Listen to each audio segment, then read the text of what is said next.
Former President Barack Obama visited Georgia to campaign for Senator Raphael Warnock on Thursday. Warnock is currently facing Republican Senate nominee Herschel Walker in the December 6th runoff, after both men failed to get 50% in the November election. Obama has campaigned for Warnock before, urging Peach State voters to reject Walker, whom Obama has painted as a novice who was intellectually unqualified for the upper chamber. Obama mocked a recent moment in which Walker talked about whether or not it was better to be a werewolf or a vampire. Obama joked that this was a, quote, debate that I must confess I once had, adding, quote, when I was 7, then I grew up. While the balance of power in the Senate is still with the Democrats following the midterms, both parties are spending huge amounts of money and sending major figures to campaign for their respective candidates. Hello, Atlanta! I'm back! I am back!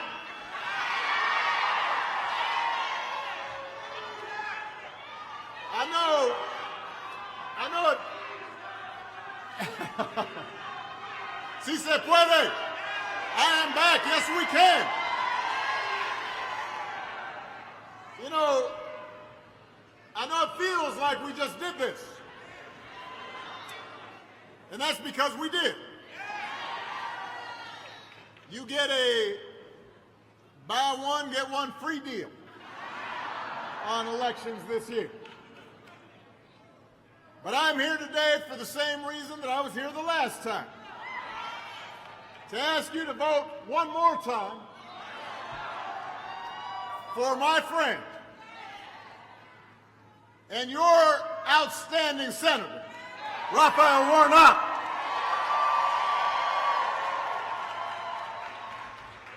Now, I know a lot of folks have been voting early over the last few days. That is a good thing. That is an encouraging thing. But, you knew there was a but.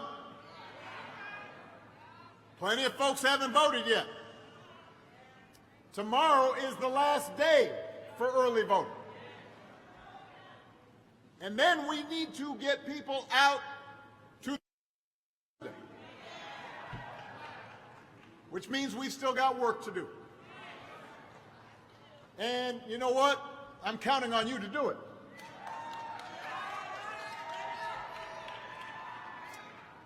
A lot of you may be feeling pretty good because a few weeks ago, people turned out to vote, and as a result, Democrats still have control of the Senate.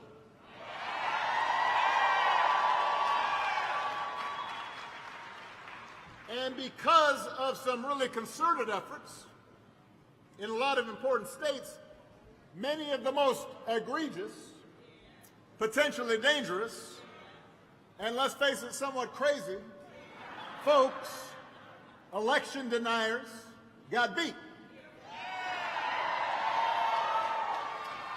That's the good news.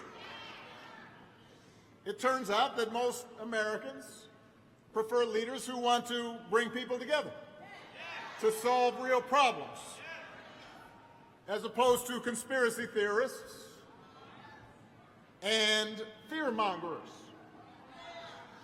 That makes me somewhat optimistic. It's good to know that folks would prefer normal to Looney Tunes. That's a good thing. But, and you knew there was a but, I'm here to tell you that we can't let up. I'm here to tell you we can't tune out. We can't be complacent. We have to run through the tape. And that means all of us doing our part to make sure that Raphael Warnock goes back to being the United States Senator from the great state of Georgia. And I know you can do it because you've done it before. Last year you didn't just send one, you sent 2 Democrats to the Senate. John Ossoff, Reverend Warnock. And because of what you did, you made all this progress possible. Don't let up. You've been listening. She's been paying attention. How old are you? You're 4 years old. 4 years old, and she understands you can't let up.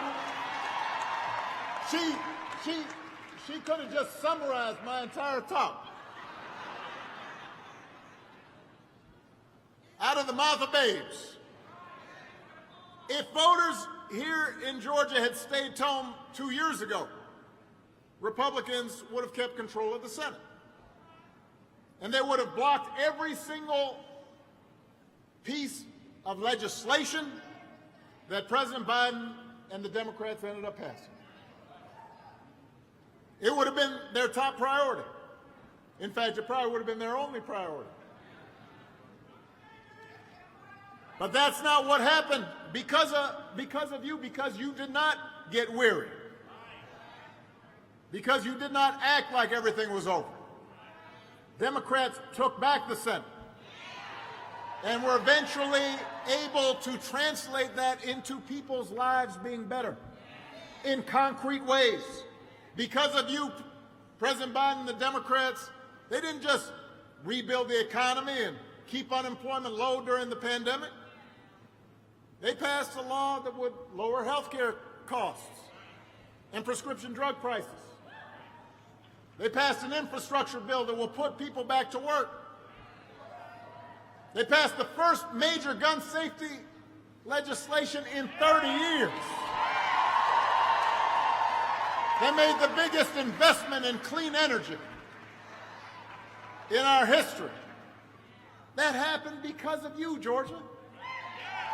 And now we need you to do it again. Because for all the progress we've made, we all know we've got a lot of work to do. Right now, too many folks in Georgia and all across the country, they're still hurting. They're still struggling to pay the bills. Parents are still worried about their kids' safety. Too many Americans are wondering if their freedoms could be taken away. And the question is, who's going to actually do something about it? Who's going to fight for you? Is it the party whose main agenda is cutting taxes for the rich and big corporations? The party that wants to gut Social Security and Medicare? Flood our streets with more guns? Decide who you love, when you should start a family? Or is it the party that's trying to put people back to work and lower costs and make healthcare more affordable and keep our communities safe and save our planet and give every woman the ability to make her own decisions about her body?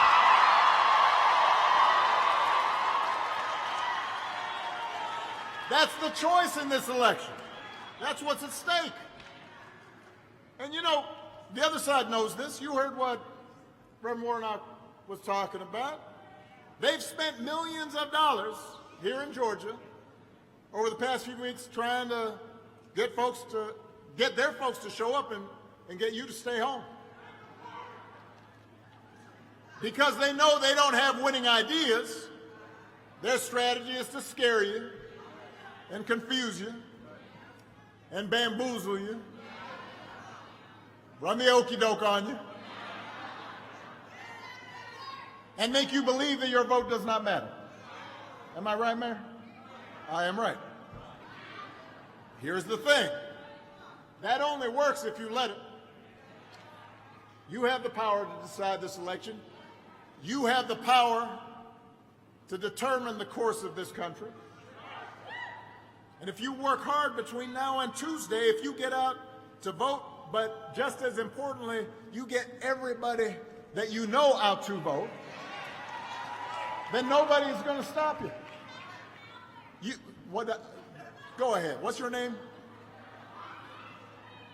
Karan. And you said we've got the power? That's that 4-year-old again. She's still paying attention. It's a boy, he just got long hair.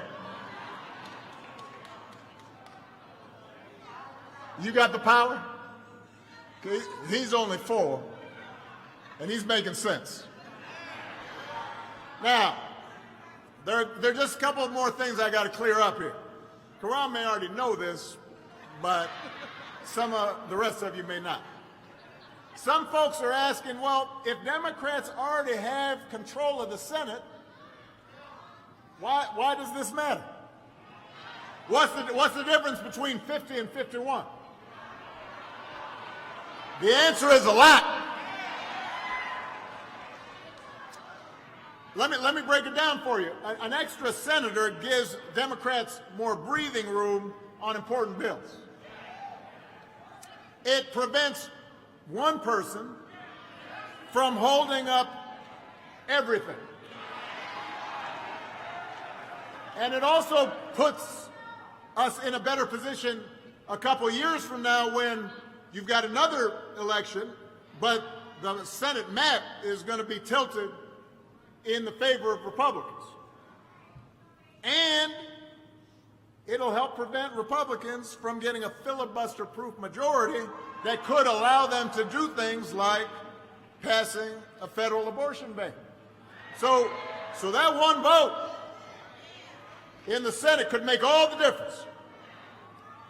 But you know what? There's one more reason, and it's the biggest reason. 51 is better than 50 because it means Reverend Warnock will keep representing you in Washington. That's the best reason. That's the number one reason. He was wondering if I was going to get to that. Come on, Reverend, you know I got your back.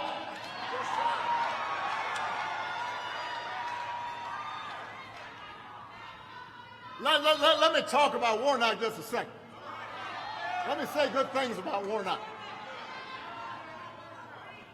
Let me testify.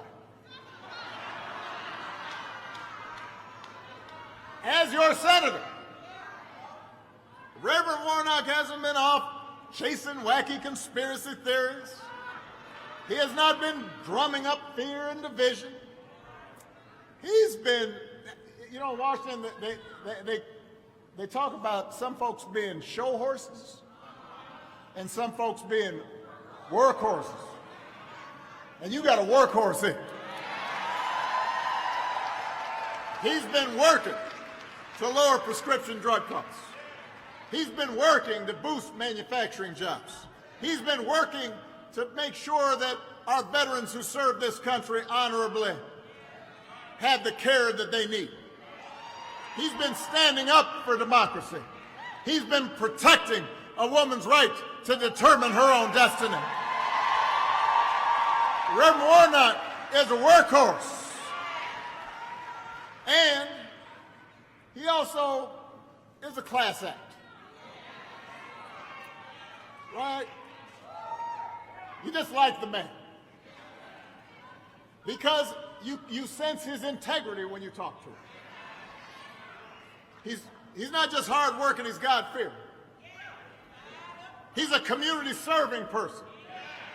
He tells the truth. Sticks to his word. Treats everybody with decency and respect, no matter how high or how low. Deals honorably even with those who oppose him. Vote for what?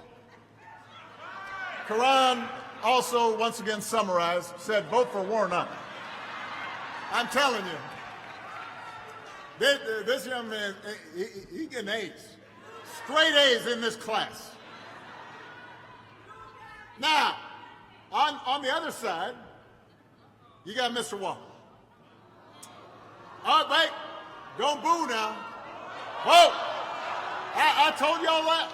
I told you the last time. Can't nobody hear you boo, but they can hear your vote. All right. So you got Mr. Walker. Look, I was here last time. I think I made clear my thoughts on Mr. Walker. I had to acknowledge, and you know, some of you, you know, everybody here has pretty good home training, right? And so you know, you're always reticent if you don't have something nice to say about somebody. You don't say it. So I talked about what a good football player he had been. But I also had to acknowledge that I did not think he had either the competence, the character, the track record of service that would justify him representing Georgia in the United States Senate.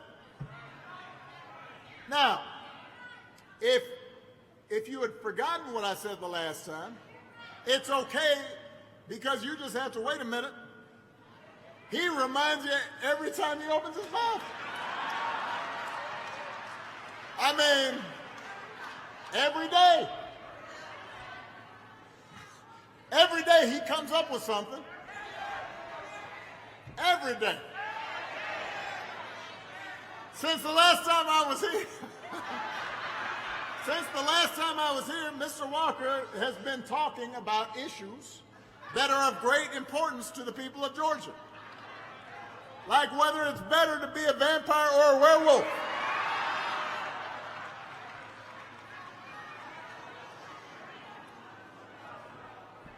This is a debate that I must confess I once had myself. When I was 7. Then I grew up. In case you're wondering, by the way, Mr. Walker decided he wanted to be a werewolf, which is great. As far as I'm concerned, he can be anything he wants to be, except for a United States Senator.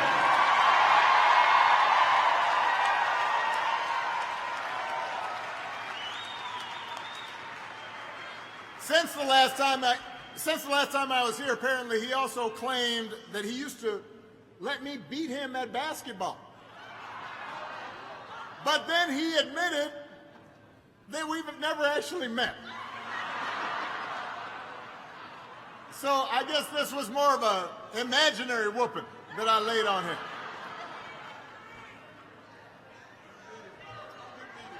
Now, listen, this would be funny if he weren't running for Senate. We all know some folks in our lives who we don't wish them ill will. They say crazy stuff. We're all like, well, you know, Uncle Joe, you know what happened to him. You know, it's okay. They're part of the family. But you don't give them serious responsibilities. When you spend more time thinking about horror movie fantasies than you do thinking about the people you want to represent, that says something about your priorities. When again and again you serve up bald-faced lies, just make stuff up, that says something about the kind of person you are and the kind of leader you would be if you were in the United States Senate. So, Georgia, look, I'm not telling you something you don't know. You deserve a senator you can be proud of. Somebody who will talk straight to you. Somebody who will fight for you. Somebody who will garner respect in Washington. Somebody like Reverend Warnock, who's been doing it responsibly and conscientiously and effectively, not just in the Senate, not just in the last few years, but his entire adult life.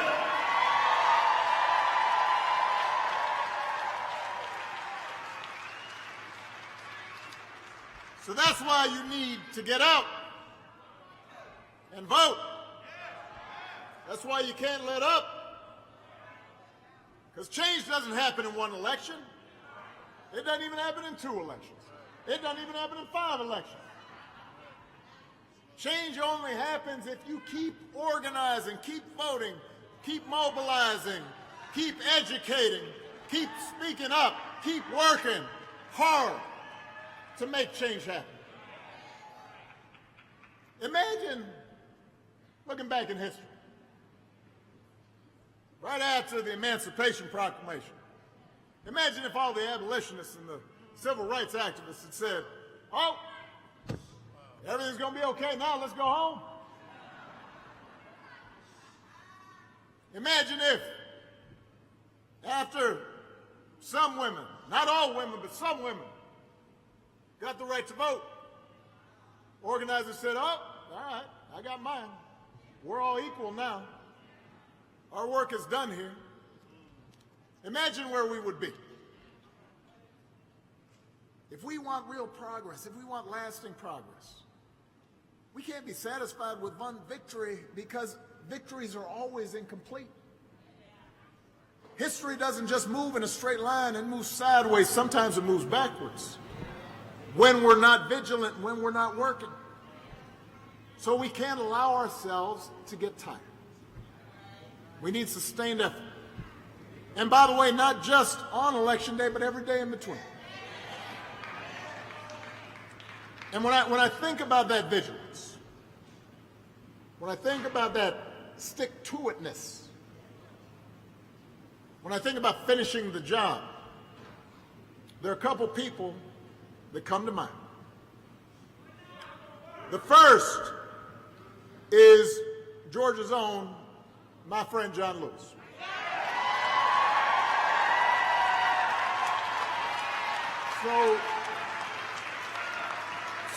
So he and other SNCC workers were my inspiration for going into public service. I was 2 years old when they were mobilized. I was on the other side of the world, but they were my inspiration.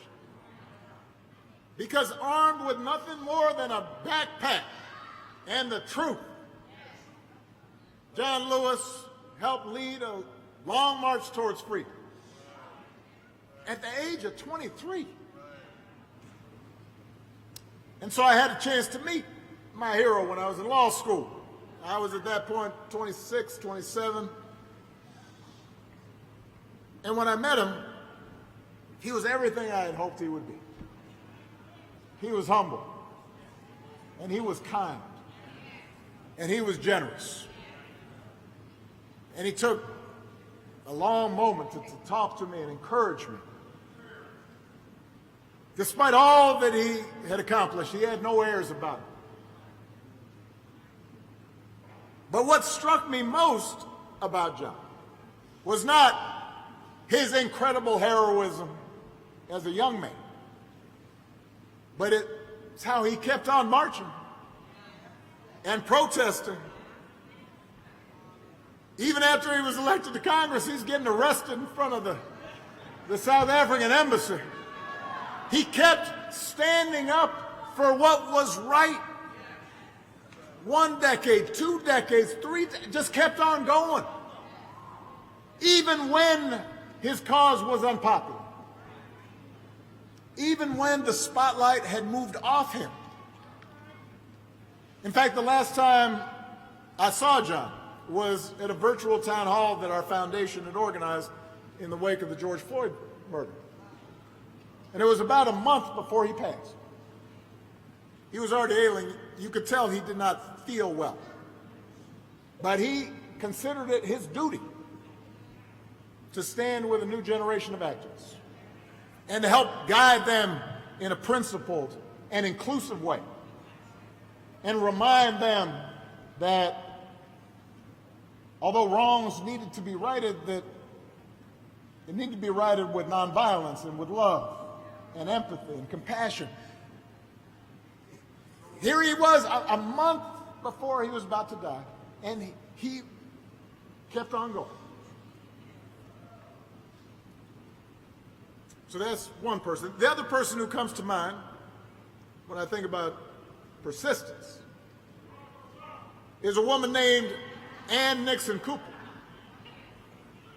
I talked about her in my first presidential election. You remember we had Grant Park, and I talked about Ms. Cooper, who had contacted us to tell us, to let us know that she had voted for me at 106 years old. She She'd figured out, no, I'm going to cast this vote. And I spoke about just trying to imagine everything she had gone through, everything she had witnessed in her life. Here's a woman who was born in the shadow of slavery, deep in the midst of Jim Crow.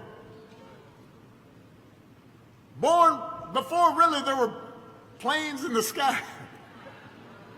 When you were still, if there were cars, you were cranking them up. A time when white folks didn't have right to vote and women weren't voting. And yet, here she was, casting her ballot for the first African-American nominee of a major party for President of the United States. She had witnessed that arc of history bend in the direction of justice. Now, John Lewis and Miss Cooper lived very different lives. One became a civil rights icon. The other wasn't famous. One became an elected official, serving a congressional district here in Georgia with great honor. The other, most people wouldn't know her on the street. But their spirits were linked. Because, I promise you, when John Lewis was growing up, he knew a whole bunch of Miss Coopers out there. Regular folk who, even as they worked, even as they raised families, even as they contributed to their communities, despite unspeakable barriers and discrimination and disappointment, despite everything they were going through just to make ends meet, kept at it. Because of Miss Cooper's generation, a foundation was laid. Her generation passed on the grace and the courage that allowed John Lewis to do what he was able to do. That was the foundation of the modern civil rights movement. All those folks who didn't get tired. Maids and Pullman porters and sharecroppers, working every single day with the possibility that things might get better. And John, that was John's inheritance. And then he set an example that I would follow, and Reverend Warnock would follow. And I always thought to myself, if Miss Cooper didn't get tired, then I can't be tired. If John Lewis, even in his 70s, wasn't tired, I got no excuses. I can't be tired. And if I'm not tired, you can't be tired. If the men and women who had to endure the sting of discrimination, the smack of billy clubs, weren't tired. If the folks who had to fight those early fights, those were the tough fights for union rights and voting rights and gay rights and women's rights, if they didn't get tired, you can't be tired. So you got to go out there and keep working. You have to stay focused. Because if you do, if you put everything you've got into the next few days, if you vote, if you get your friends to vote and your neighbors to vote, if you do all that, not only will we re-elect Raphael Warnock,